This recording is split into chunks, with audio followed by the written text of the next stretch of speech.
बिस्मिल्लाहिर्रहमानिर्रहीम। बाद आपको जो भी इंपॉर्टेंट बात आपके जहन में आ रही है तो वो सब फजूल है। जब इल्म दीन सिखाया जा रहा हो तो आपने इंतहाई हमतन से तवज्जो के साथ सुनना है और समझना है, ठीक है, और फिर इंशाअल्लाह अमल करना है। आका अलैहिस्सलाम का इरशाद पाक है, आका अलैहिस्सलाम ने फरमाया कि जब मेरा उम्मती निकाह करता है तो शैतान चिल्लाता है और वावेला करता है कि हाय अफसोस, इस शख्स ने मुझसे अपना निस्फ ईमान महफूज कर लिया।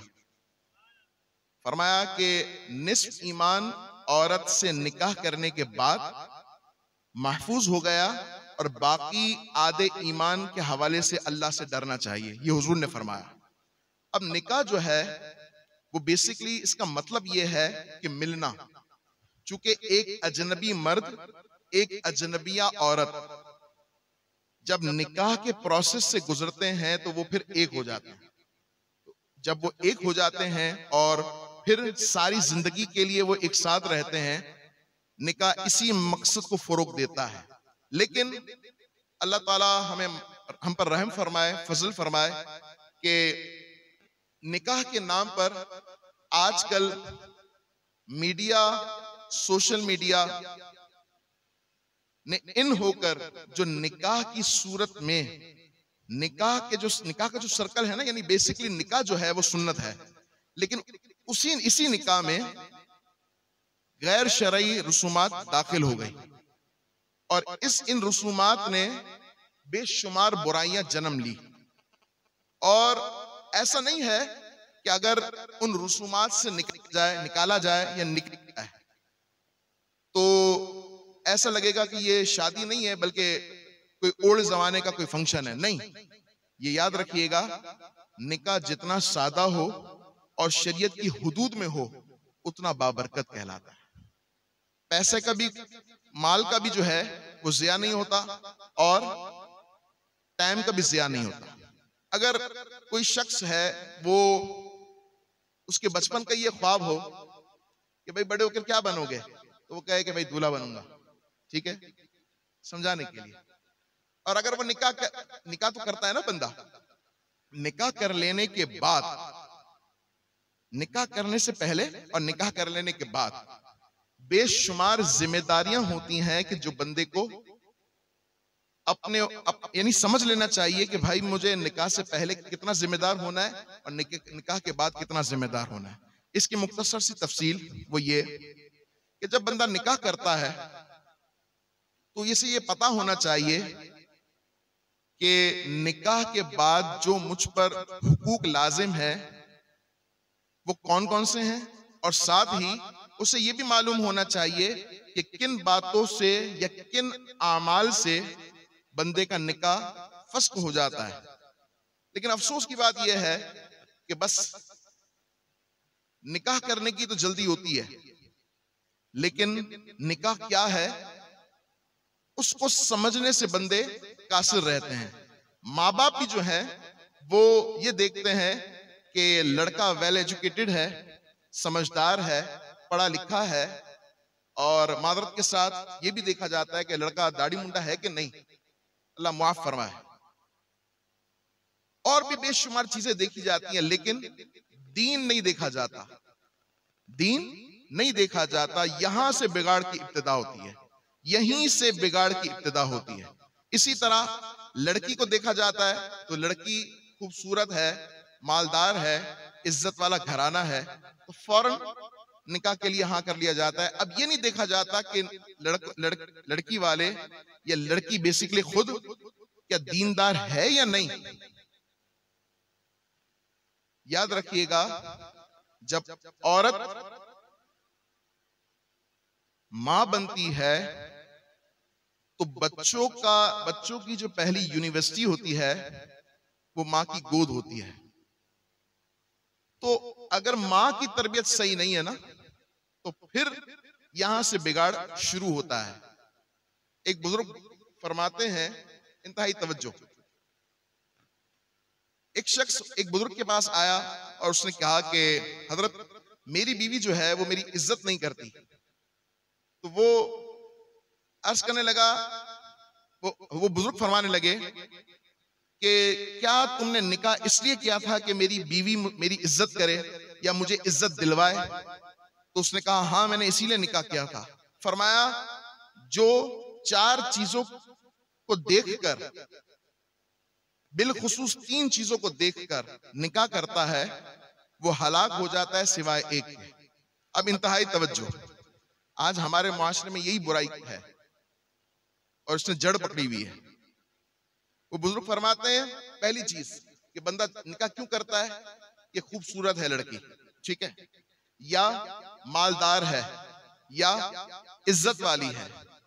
और चौथी चीज जो उन्होंने बताई, उस चीज को हम और आप मादरत के साथ इग्नोर करते हुए नजर आते हैं।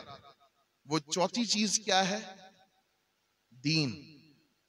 फरमाया, फिर वो फरमाते हैं कि जिस शख्स ने अगर मालदारी की वजह से किसी से शादी की कि यार उस औरत से निकाह करूंगा तो मैं मालदार हो जाऊंगा, पैसे वाला हो जाऊंगा, तो फरमाया कि फिर वो हलाक हो जाएगा, यानी उसके पास जो माल था ना वो भी हलाक हो जाएगा। फिर फरमाया कि जो खूबसूरती की वजह से निकाह करेगा कि लड़की खूबसूरत है चले निकाह कर लिया जाए, तो फरमाया वो खूबसूरती भी जो है जब्त हो जाएगी या हलाक हो जाएगी। या फिर बाज दफा ऐसा भी होता है कि लड़की खूबसूरत होती है, बंदा निकाह भी कर लेता है, लेकिन निकाह के बाद वो लड़की खूबसूरत होने के बावजूद भी शौहर को अच्छी नहीं लग रही होती। तो वो क्या है? उसी सोच का साइड इफेक्ट। अब तीसरी चीज, ये बंदा माल की वजह से या दौलत की वजह से, और तीसरी चीज है इज्जत, कि भाई लड़की इज्जत वाली है या लड़की का खानदान इज्जत वाला है, लड़की का वालिद जो है बड़ा बिजनेसमैन है, बड़ा एक माशरे में अपनी इज्जत रखता है, इसलिए निकाह किया, तो फरमाया वो भी जलील हो जाएगा।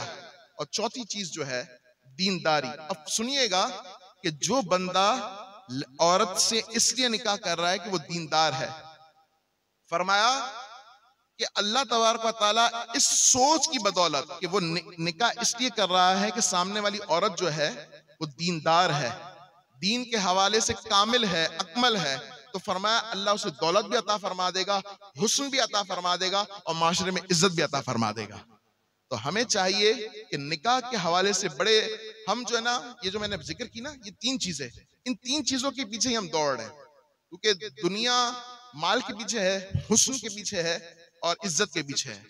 अगर यकीन जानिए हम निकाह में और निकाह के अलावा भी अगर दीन को, दीन इस्लाम को मजबूती से थाम लें तो यकीन जानिए दीन की बरकत ऐसी हासिल होगी कि इज्जत भी, क्योंकि आपको पता है मीडिया और सोशल मीडिया ने तबाही मचाई हुई है, टिकटॉक, व्हाट्सएप, पता नहीं क्या क्या किस किस तरीके से जो सॉफ्टवेयर आए हुए हैं उस पर क्या क्या वीडियोस आती हैं, वो आप सब समझदार हैं, ज्यादा मैं डिस्कस नहीं करता। तो इन तमाम वीडियोस ने, इन तमाम बुराइयों ने माशरे में एक गंदगी बर्पा कर दी है, जिसकी वजह से माशरा बिगड़ता चला जा रहा है। तो वालिदैन को क्या चाहिए? उसूल वही रखा जाए कि भाई जैसे ही बच्चा या बच्ची बालिगा हो जाए तो फौरन निकाह कर दिया जाए। अब आका अलैहिस्सलाम की बारगाह में जब वो सहाबी हाजिर हुए और उन्होंने अपनी मुफलिसी, गुर्बत, गरीबी का जिक्र किया, तो आका अलैहिस्सलाम ने नहीं फरमाया अभी जाओ काम करो, मजदूरी करो, कुछ ये करो, कुछ वो करो, नहीं, फरमाया निकाह कर लो। फरमाया जब आका अलैहिस्सलाम ने फरमाया कि निकाह कर लो, और उस साहबी रसूल ने आका अलैहिस्सलाम की फरमान को सुनकर निकाह कर लिया, फरमाया पहले वो बंदा फकीर था और इस हालत पर था कि कोई इसकी मदद करे, वो मोहताज था। अब इस कैफियत में हो गए वो सहाबी रसूल के निकाह किया तो अल्लाह ने ऐसी बरकत दाखिल कर दी कि अब बांटने वाले बन गए, देने वाले बन गए, सखावत अल्लाह ने अता फरमा दी। तो हमारी सारा आमाल का दरोमदार नियतों पर है, हम नियतें अच्छी कर लें और फिर गैर शरई रसूमात को हमारे इस मुकद्दस निकाह के अंदर से निकाल दें, तो यकीन जानिए हमारा मुआशरा भी हसीन हो जाएगा, हुस्न वाला हो जाएगा, और फिर हमारे निकाह में भी हम देखेंगे कि बरकत है। ये तमाम जो, वैसे तो कोरोना ने अच्छे खासे बंदे को सेट कर दिया है, लेकिन फिर भी लोग जो है हॉल से दूर हुए तो फिर उन्होंने घरों में नाच गाना शुरू कर दिया। अच्छा, गैरतमंद बाप गैरतमंद भाई के सामने लड़के लड़कियां यानी उसकी बच्ची, उसके बहन के बेटे या भाई के बेटे एक साथ नाच रहे हैं डांडिया के नाम पर या शादी के नाम पर, अब उसकी गैरत पता नहीं कहां चले जाती है। तो तमाम बातें, मैं तूल नहीं देता बातों को, आप तमाम बातें समझते हैं। और यकीन जाने राहत इसी में है कि बंदा दीन इस्लाम को फॉलो कर कर अपनी जिंदगी में राइज करे। यकीन जाने जब दीन इस्लाम माँ और बाप के कुलूब व अजहान में दाखिल होता है ना, आखिरी बात, तो फिर औलाद जो है ना वो इमाम हसन हुसैन जैसी पैदा होती है। जब दीन जुबान के साथ साथ दिल में और सीरत में दाखिल होता है तो औलाद शहनशाह बगदाद हुजूर सैयदना गौसे आजम जैसी पैदा होती है कि जो 14 सिपारों के हाफिज थे हुजूर सैयदना गौसे पाक, 14 सिपारों के। कारी साहब ने पूछा, हजरत 14 सिपारे के हाफिज आप कैसे? अभी तो आप रस्म बिस्मिल्लाह के लिए आए हैं, बस अपनी गुफ्तगू को मैं इख्तिताम की तरफ ला रहा हूँ कि रस्म बिस्मिल्लाह के लिए आए हैं और 14 सिपारे सुना दिए। पूछा, हजरत क्यों, कैसे? कहा, मेरी वालदा जो थी ना वो 14 सिपारों की हाफिज थी और वो चलते फिरते उठते बैठते, जब मैं इनकी कोख में था ना तो वो अल्लाह के कलाम को पढ़ा करती।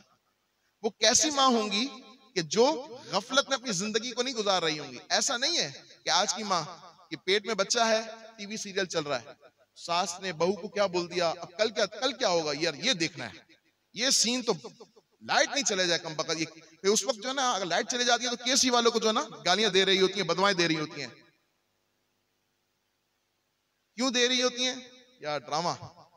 अरे शौहर के लिए रोटी पकानी है इसकी फिक्र नहीं है, ड्रामा देखना है। व्हाट्सएप पर यार चीजें डालनी है, यार स्टेटस डालना है, फेसबुक पर पिक्चर डालनी है। लेकिन अगर माएं अल्लाह के कलाम पढ़ें तो यकीन जानिए, फरमाते गौसे पाक रज़ी अल्लाह ताला अन्हु कि मेरी माँ 14 सिपारों की हाफिजा थी। जब मैं कोख में था तो वो 14 सिपारे मुकम्मल पढ़ा करती। अल्लाह ने ऐसी बरकत दाखिल की कि जब मैं पैदा हुआ और बोलने के काबिल हुआ तो वो 14 सिपारे मेरे जहन में, मेरे कल्ब में अजबर थे। अल्लाह ताला हमें अमल की तौफीक अता फरमाए। जो